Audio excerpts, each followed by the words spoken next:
Anyway, Norman Baker, the minister, is very sorry that he can't be here today, but apparently he's got an important American visitor that he's seeing today, so that's why he isn't here. But we're very honoured because the Duke of Devonshire has come along at very short notice, and he and his family do so much to make this part of Derbyshire, in fact this part of the country, such a wonderful place. And I couldn't think of anybody better to actually come along today.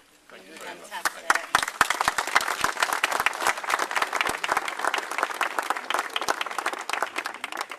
Good morning, everybody, and thank you for coming. Mind you, what a pleasure it is to be here. I'm delighted that this important American is addressing both House of Commons and the House of Lords, which I think is pretty unusual.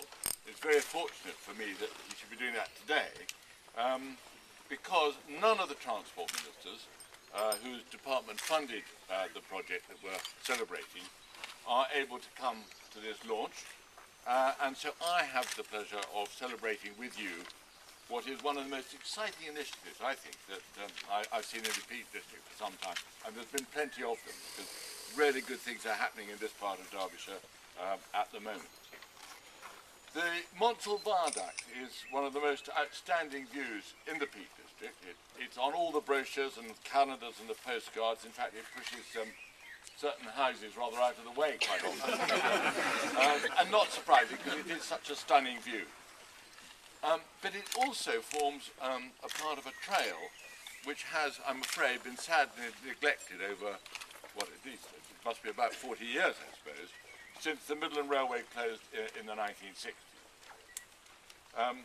The Monsal Trail, stretching from Bakewell through the wonderful limestone landscape of the Wye Valley, has always been popular with walkers who've been able to climb up over the dales at Monsal Head, at Crestbrook and at Chee Tor. And it's been a great Sunday afternoon dawdle out from Bakewell to Great Longston or vice versa. But if you're on a bicycle or in a pushchair or in a wheelchair or on a horse, it has suffered from these four apparently immovable objects. These wonderful Victorian tunnels which have been closed with those great big metal doors up until right now. So today is a great day in the life of an important transport route. And I understand that the Transport Minister, who really did want to be here today, I know that, the Minister would have made this point about how it's an important transport route if he'd been able to be here today. 40 years ago, the directors of the Midland Railway fought hard with, amongst others, my own family, members of my family, to identify a route between London, the industrial Midlands, and the fast-growing metropolis of Manchester. I'm sorry, not 40 years ago, much more than that, when it was all started in the 1860s. And St Pancras was opened in 1868, and they were very keen to have something cut through these limestone hills, which they managed to do. The last link was finished, I think, in 1863, so quite well ahead of St Pancras Station opening.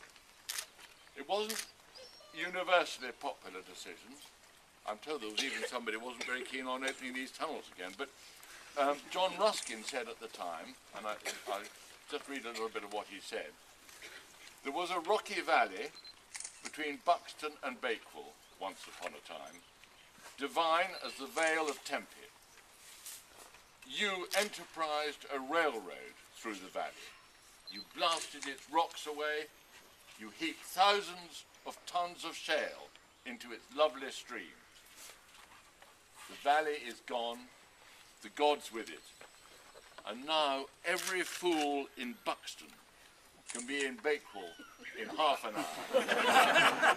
And every fool in Bakewell at Buxton, which you think a lucrative process of exchange, you fools everywhere. That was one view. But the line prospered despite Mr. Ruskin, and became a vital part of the economic and social life of the Peak District and of England for over 100 years. On the 1st of July 1968, the trains were diverted to what is now the Hope Valley line between Dore and Chinley, and this great line was then closed, apparently and that was it. So I'm thrilled that today we have, I think, the last employees of the Midland Railway who are based at Millersdale and Monsal Trail stations. Betty Nesbitt and Wilfred Owen. Hello. You both worked at Millersdale Station, I believe. And Ken Munns, you worked at Monsal Halt, Great Longston, and at Bakewell. That's right. You look much too young to have done all. We really are lucky across the Peak District to have some great traffic-free trails. The Manifold, High Peak, Chessington, Thornhill, and Upper Derwent Dams.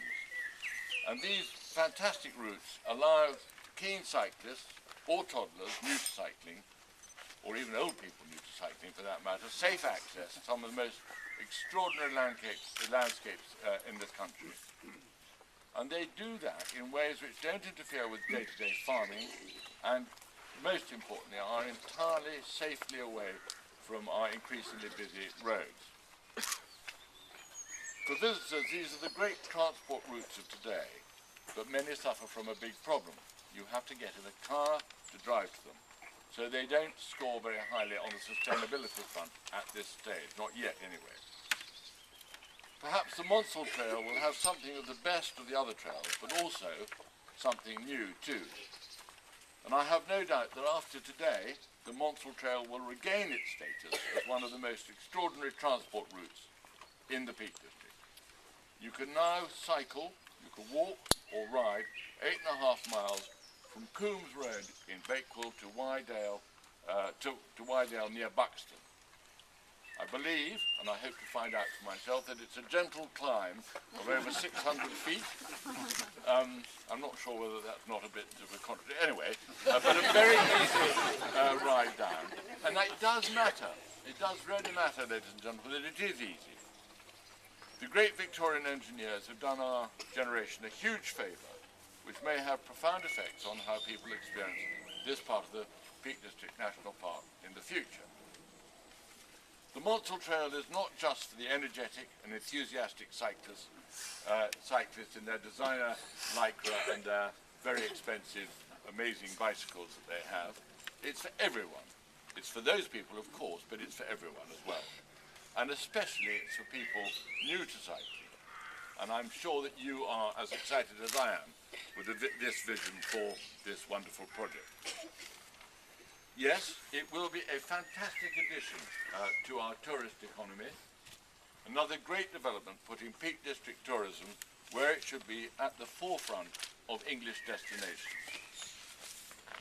It will be a great way of experiencing the rich wildlife and heritage of the Wye Valley, and I'm really excited to hear that the Derbyshire Wildlife Trust has plans to develop Millersdale Station as an excellent visitor centre in the future. I certainly wish them luck with that venture. And yes, amongst other things, it will be a great way to keep fit, something which this country, the people, all of us, we need to be encouraged to do that as much as possible, and somewhere as beautiful and peaceful as this makes it nearly painless. Well, not quite, but less painful than usual anyway. But even more than all these advantages, it's the start of a project that will make it easy for cyclists and walkers and riders of all abilities to travel into this wonderful national park and at the same time leave their cars at home. 2 new businesses have opened at either end of the trail, and I welcome their enterprise and wish every good luck to the Ashtons and the Stokeses. Here I know. And the Stokeses. The best of luck with their cycle hire and their tuck shop and their cafe, which are all very important part of the offer that this trail gives us. The message is loud and clear. It's leave your car behind. Get one of the great new East Midland train tickets to Matlock, get the bus to Bakewell or Wye Dale, and then literally get on your bike. And I know that the National Park Authority want to link this new part of the Monsal Trail to the railway stations in Buxton and Bakewell. I'm so pleased to hear what Councillor Spencer from Derbyshire County Council will be doing to make the rest of this great vision a reality. This is not, ladies and gentlemen, the end.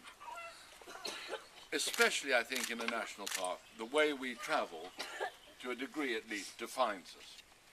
It's vital that all our footprints, both the booted ones and the carbon ones, are as light as possible.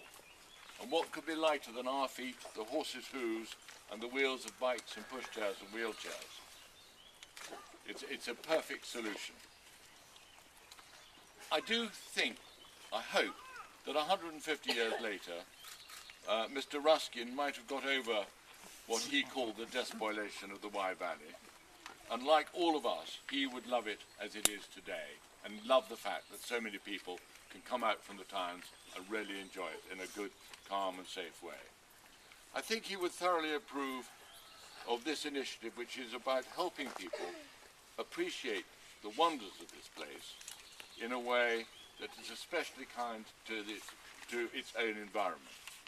So, thank you, ladies and gentlemen. Look forward to enjoying this wonderful initiative yourselves, and please tell all your friends what a splendid idea it is and how important it is to support it, and the important shops at each end of it, because without them we would be unsustained. That would never do. Thank you all very much.